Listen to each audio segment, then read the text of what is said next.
Hello, this is your boy Miguel from the Mobile Mechanic 757, getting ready to do some work on a vehicle. Something I always do and will continue to do.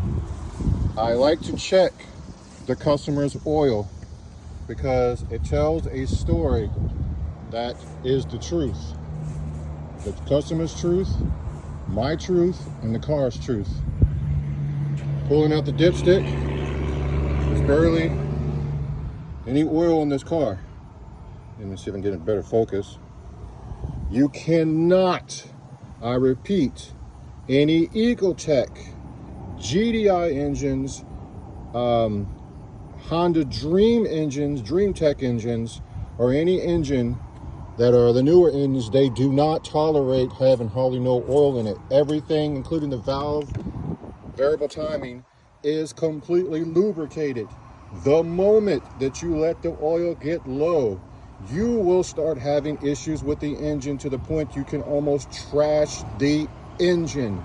Second of all, if you have a GDI engine and you do not change your oil all of the time, you will build carbon. It is putting directly into the piston, so there is no cleaning from the intakes. It is shooting directly into the engine. You're going to build up carb. And in this particular case, there's hardly no engine oil in this engine. The customer is complaining about there's problems with the engine.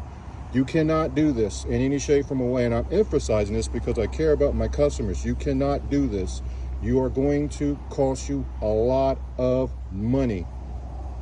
If you do not have any oil leaks whatsoever, like this particular vehicle, and it's bone dry on the bottom, this vehicle is burning oil. That means the engine itself is starting to break and wear down.